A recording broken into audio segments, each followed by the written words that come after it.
Hey there, folks. I'm Eric Osberg with the Outdoor Report, and it's time for another solid conversation. And we have two very special guests with us today, Joe Okada and Brett King, just off of their victory at the Cabela's National Walleye Tour event.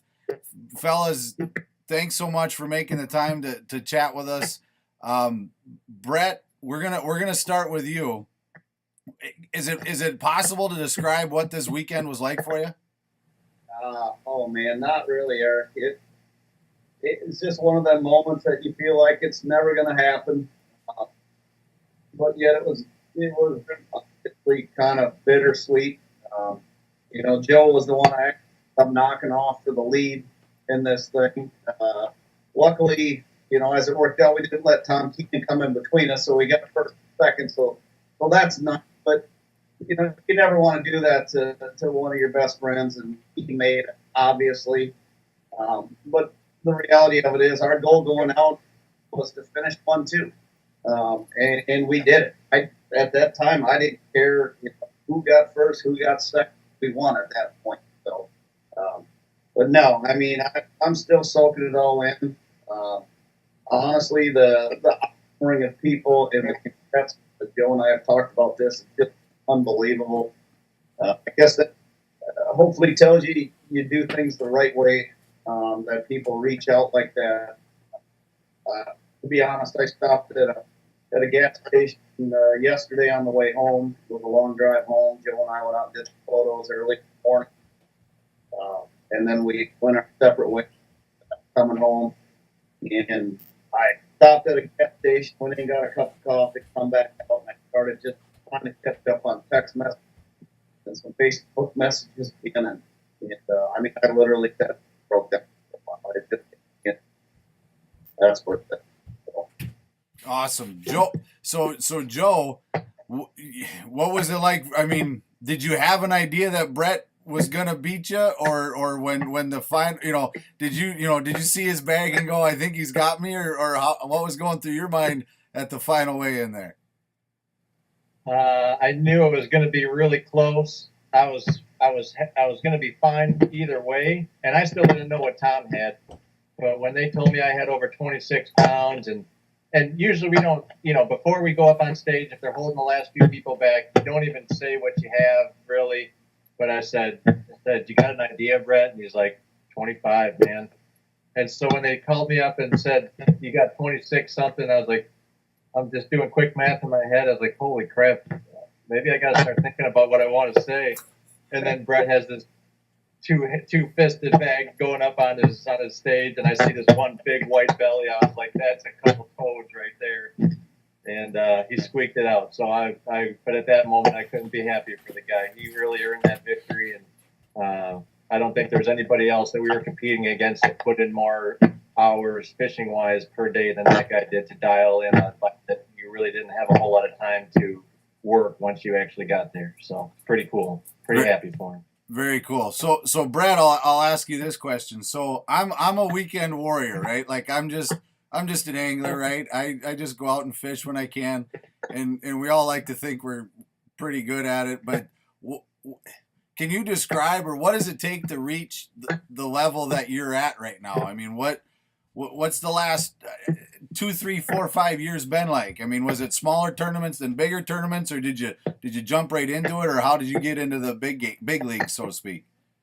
well, I'm actually one of the long-time veterans of this deal. I've been through them all, PWT to the RCL to the FLW to the now NWT. This sport and industry usually just chews people up and kind of spits them out because it's just a brutal game. It's real high poker, so to speak. And it's just hard to get on top of it.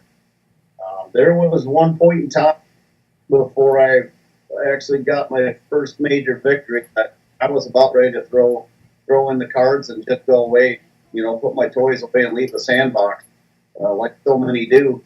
And then I won one, and that turned it around, and I Joe Okada and Robert Blosser, and we became basically best friends and business partners with the whole deal.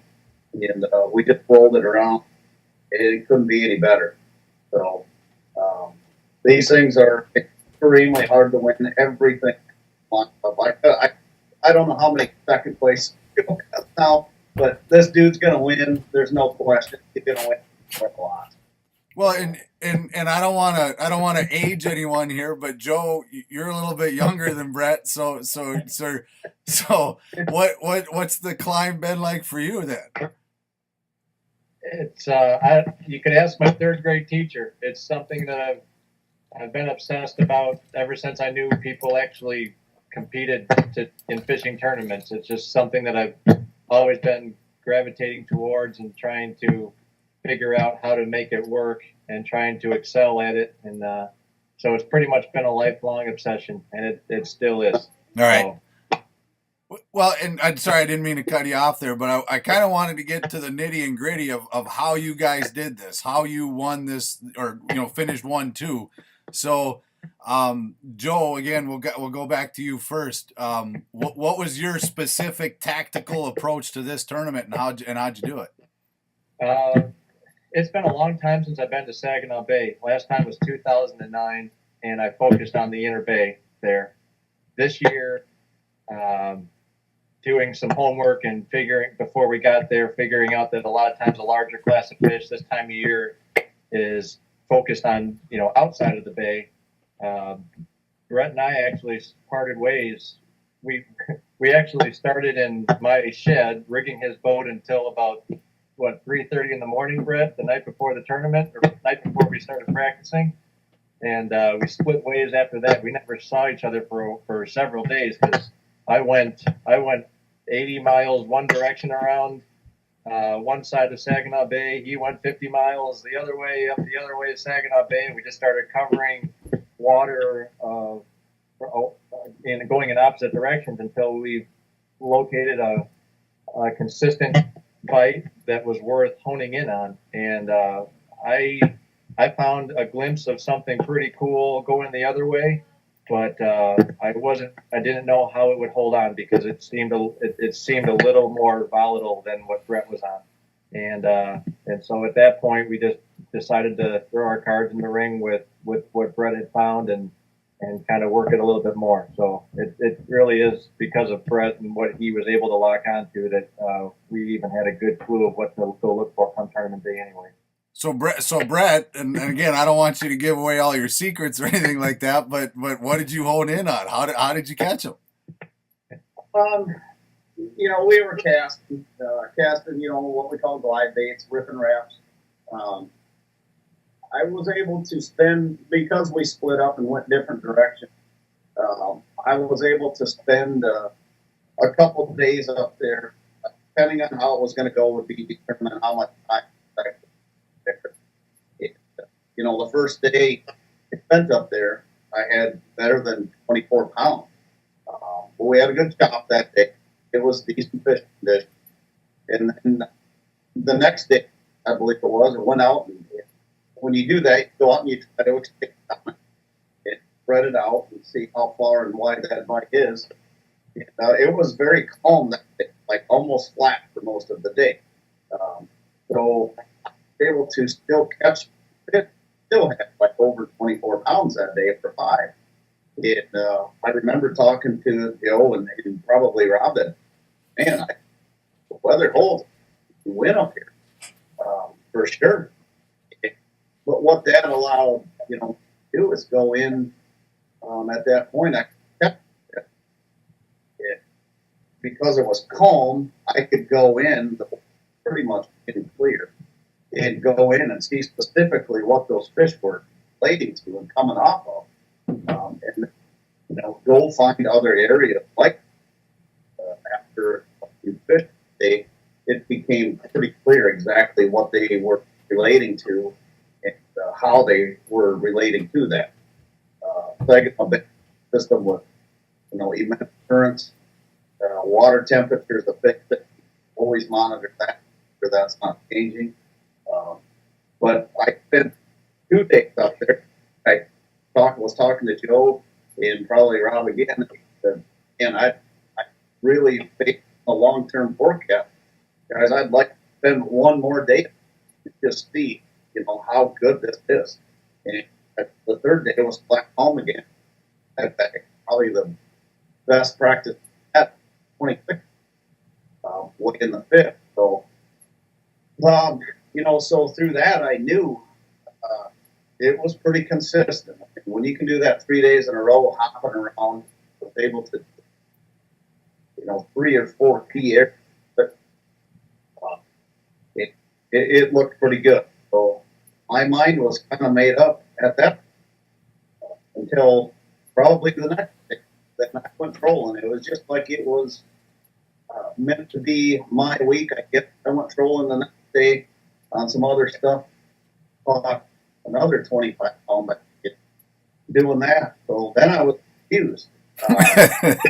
It was much closer at home where we were trolling, but my heart content. I always feel like I'm in more control when I have, a rod in my hand and you're fishing a specific part, those fish relating to. In fact, I think Joe and I hopped in the boat together the next day. We went out and tried to expand on that trolling tech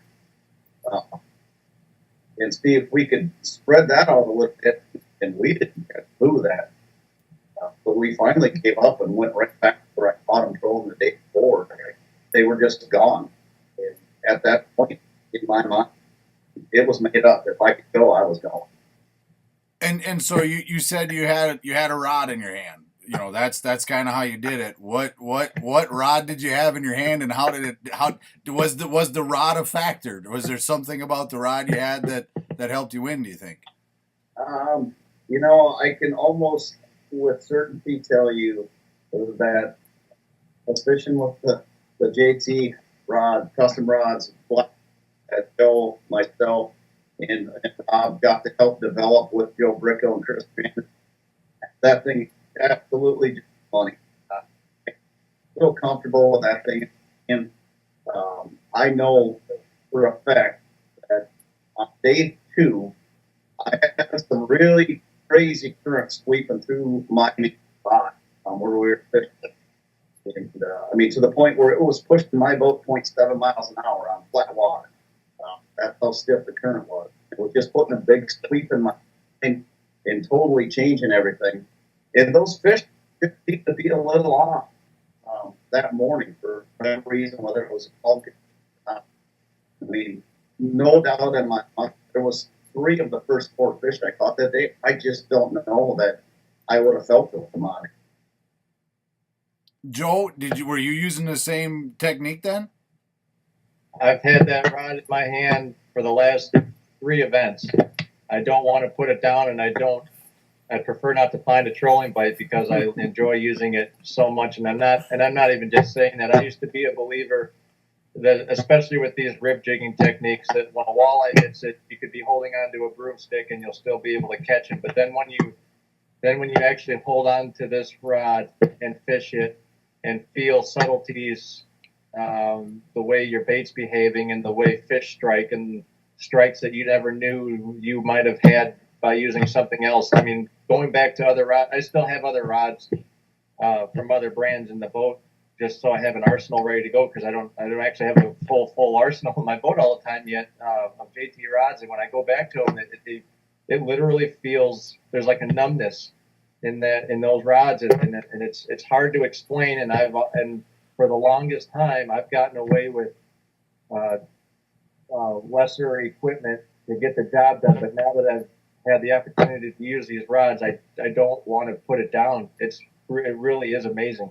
For example, there are several of these fish when you're casting, especially out here on the Great Lakes where there's a lot of gobies.